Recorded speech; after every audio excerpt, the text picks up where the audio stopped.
अब एक गांव की अगर बात करें तो एक गांव में जमीन का जो है एक टुकड़ा था और टुकड़े पर लेकर दो लोग दावेदारी कर रहे थे, लेकिन इस जमीन पर जो है सावित्री देवी और उसका परिवार कहते थे कि हमारी जमीन, मतलब उनका कहना था हमारी जमीन है, हमारे पास जमीन का कागजात भी है और कब्जा भी है। दूसरी तरफ एक आते हैं संपूर्ण सिंह, वो खड़े थे और उन्होंने कहा कि हमारे नाम पर जमीन का दाखिल खारिज म्यूटेशन हो गया है, इसलिए जमीन हमारी है।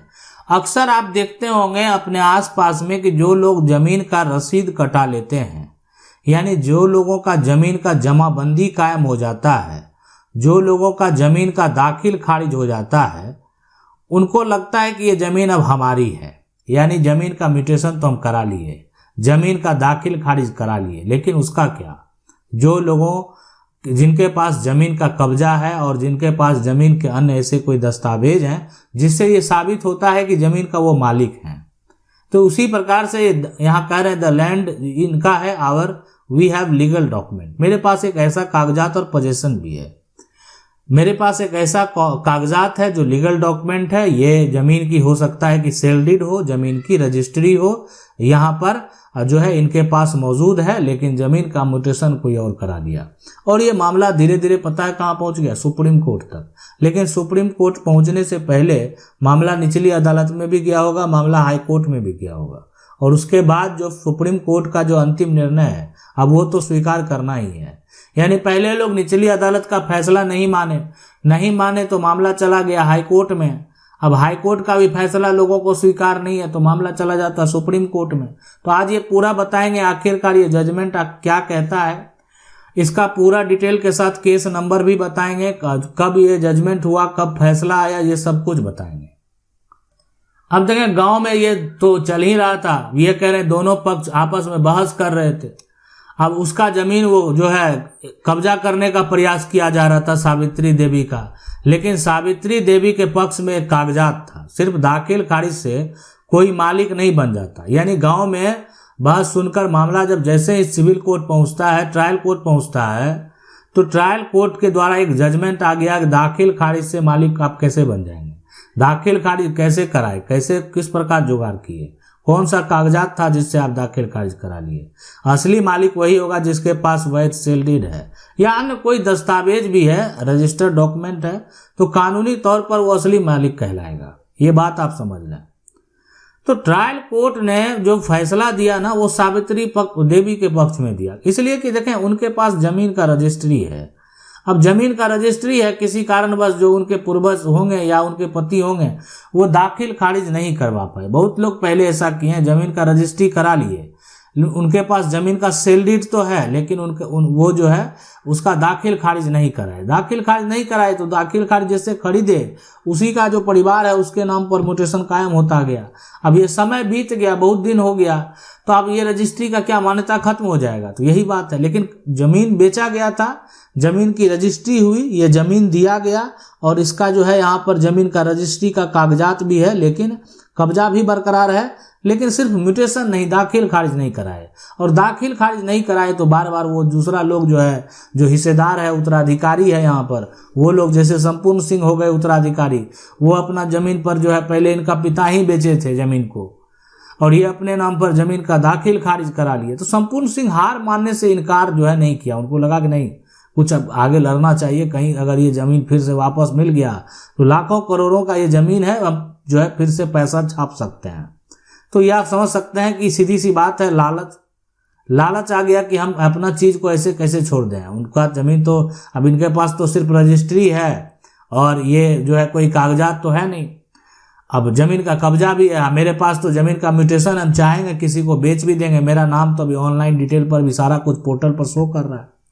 चूंकि राजस्व रिकॉर्ड में म्यूटेशन में ये नाम दर्ज करा लिए थे इनकी, इसलिए जमीन संपूर्ण सिंह की मानी जाएगी। ये फैसला जो है ना, जैसे मामला हाई कोर्ट पहुंचता है तो हाई कोर्ट ने जो सावित्री देवी के पक्ष में फैसला हुआ था ना उसको पलट दिया गया। ट्रायल कोर्ट ने तो सावित्री देवी के पक्ष में फैसला दिया, लेकिन संपूर्ण सिंह हार नहीं माने, चले गए हाई कोर्ट। हाई कोर्ट गए तो उनके पक्ष में फैसला हो गया। अब ये खुश हैं, हंस रहे हैं, इनको तो अब कोई टेंशन नहीं है। इसलिए इनको लगा कि ये जो है जमीन अब तो हमारा हो गया, हाई कोर्ट से हम केस जीत गए। तो ये जाकर कहते हैं my name is the revenue record so the land is man.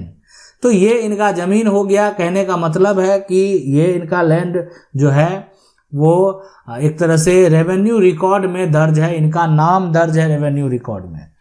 लेकिन तो ये कह रहे हैं कि हाँ, हाईकोर्ट में देखा गया कि चूंकि राजस्व जो है एक तरह से रिकॉर्ड में इनका नाम दर्ज है, इसीलिए ये माना जाएगा। अब ये दस्तावेज जमीन रजिस्ट्री का कोई ठोस साक्ष्य जो है हाईकोर्ट में प्रस्तुत नहीं किया गया। तो नहीं किया है तो सावित्री देवी को जो है एक तरह से अब लगा कि ये तो फिर हाईकोर्ट से, उनको सावित्री देवी को पहले लगा था हम तो सिविल कोर्ट में जीत ही गए हैं, हाईकोर्ट में भी जीत जाएंगे, तो इसलिए उन्होंने उतना ध्यान उस पर दिया नहीं। लेकिन संपूर्ण सिंह उस पर पूरा फोकस किए और हाईकोर्ट में जाकर केस जीत गए। अब तो केस जब जीत गए तो सावित्री देवी को लगा कि अब हमको आगे जाना चाहिए, नहीं तो मेरी जमीन मेरे हाथों से चली जाएगी। तो यही ये मामला है जिसका डायरी नंबर 788/2010 है, केस नंबर 846 जो है 2011, ठीक है। और ये विवाद है, यानी जो है सावित्री देवी का और संपूर्ण सिंह का। 21/1/2011 को सुप्रीम कोर्ट ने एक बड़ा ही ऐतिहासिक फैसला, यानी जो है 21 जनवरी 2011 को ये एक ऐतिहासिक फैसला सुप्रीम कोर्ट ने सुनाया। और सुप्रीम कोर्ट ने जो फैसला सुनाया, उस फैसले अगर जजमेंट की बात करें सबसे पहले तो उसमें बहुत सारे बातें कही गई। सुप्रीम कोर्ट ने साफ साफ कहा, देखें, दाखिल खारिज और म्यूटेशन का महत्व जो है ना, म्यूटेशन केवल राजस्व अभिलेख यानी रेवेन्यू रिकॉर्ड के लिए होता है, स्वामित्व का प्रमाण टाइटल नहीं है। यानी 2011 में भी सुप्रीम कोर्ट ने ये बात कही। किसी व्यक्ति को मालिक मानने के लिए वैध बिक्री विलेख, सेल डीड या अन्य टाइटल डॉक्यूमेंट जैसे जमीन का कोई खतियान है, जमीन का कोई वसीयत है, या जमीन का कोई अगर यहाँ पर गिफ्ट डीड है, ऐसा दस्तावेज होना चाहिए। तो अगर ये जो है ना, कोई ये सोच रहा है कि हम जमीन का रेवेन्यू रिकॉर्ड से मालिकाना हक साबित करेंगे तो ये संभव नहीं है। अब रही बात कब्जा और रजिस्ट्री का महत्व की बात यहाँ पर की गई है। जमीन का कब्जा जो है और सही रजिस्ट्री मौजूद है तो उसे ही मालिक माना जाएगा। केवल राजस्व रिकॉर्ड का नाम दर्ज होने से कोई मालिक सिद्ध नहीं होता, ना वो मालिक बनता है। यानी निचली अदालत का फैसला, हाई कोर्ट का फैसला ने तो पहले ही अलग अलग निष्कर्ष दिया था। मामला जब सुप्रीम कोर्ट ने जो में पहुंचता है तो सुप्रीम कोर्ट ने भी साफ कर दिया कि ये एक तरह का जो है यहाँ पर म्यूटेशन एंट्री है और ये यहाँ पर जो है गलत तरीके से करा लिया म्यूटेशन एंट्री से, अब इनको मालिक नहीं माना जाएगा। ये तो इनका जो है मालिकाना हक म्यूटेशन से कभी नहीं होने वाला है। ये भी दिखाए कि इनके पास कौन सा वैध दस्तावेज है, कौन सा कागजात है जिसके आधार पर ये मालिक बनेंगे। इनके अगर पूर्वज जमीन को बेच दिए हैं तो कहाँ से ये प्रॉपर्टी के मालिक कहलाएंगे। आपके दादा परदादा जमीन बेच लिए और खरीदार दाखिल खारिज नहीं कराया तो कानूनी तौर पर वो मालिक थोड़ी बन जाएगा। आपके पास जमीन का कब्जा बरकरार है, आपके पास जमीन का जो है एक तरह से रजिस्ट्री का कागजात बरकरार है, सेल डीड है, बस अब सेल डीड को सिद्ध करना है, साबित करना है। तो इसलिए इस बात जो है को आप समझ लें कि अगर ऐसा सिचुएशन आपके साथ भी है, ऐसा समस्या से आप भी अगर जूझ रहे हैं और आपका जो करोड़ों का जमीन है अब आपके हाथों से अगर जाने वाली है तो आपको घबराने की जरूरत नहीं है। आपके पास जमीन की रजिस्ट्री है, आपके पास जमीन का कब्जा है, आप उस आधार पर कानूनी तौर पर दावा कर सकते हैं और ये तय है कि आपके पक्ष में फैसला होगा। ये सब जजमेंट जो है ना, खास करके सुप्रीम कोर्ट का जो जजमेंट होता है, निचली अदालत हो, हाई कोर्ट में हो, उसको देखा जाता है कि आखिर इस तरह के मामले में आपके वकील जो है इस तरह का एग्जाम्पल देते हैं कि ये जजमेंट जो केस है सेम इसी जजमेंट के जैसा है, तो मेरा निर्णय अलग कैसे होगा। तो ये जो है एक तरह से रखा जाता है। तो ये सभी देखते हुए जो है कोर्ट का जजमेंट दिया जाता है। तो इसलिए आपको घबराने की जरूरत नहीं है। अगर आपका समस्या इसी प्रकार का है ना, तो फिर आप अपना जो है हक आसानी से प्राप्त कर सकते हैं, आपको न्याय मिलेगा। और जो व्यक्ति गलत तरीके से म्यूटेशन कायम करा लिया, दाखिल खारिज करा लिया या कोई ऐसा कागजात भी तैयार करा लिया, सारा कागजात रद्द होगा। इसी प्रकार का और भी जजमेंट अगर आप देखना चाहते हैं तो आपको हमारे प्लेलिस्ट में जाना होगा, वो है सुप्रीम कोर्ट का फैसला।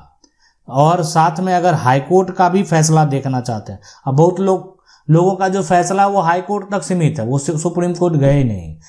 जो हाई कोर्ट फैसला सुना दिया उसको स्वीकार कर लिए। तो ऐसे सिचुएशन में यानी आप हाई कोर्ट का जो फैसला है वो भी फैसला जजमेंट आप जाकर हमारे प्लेलिस्ट में देख सकते हैं, पूरी स्टोरी जान सकते हैं, केस नंबर जान सकते हैं। आप अगर इस जजमेंट को पूरा पढ़ना चाहते हैं, डिटेल से प्राप्त करना चाहते हैं, तो आप हमारे डिस्क्रिप्शन में जाएंगे, पूरा इन्फॉर्मेशन वहां पर लिखा गया है। आपको क्या करना है, कैसे करना है, डिस्क्रिप्शन में जाकर चेक कर सकते हैं। मिलते हैं अगले वीडियो में, तब तक के लिए जय हिंद।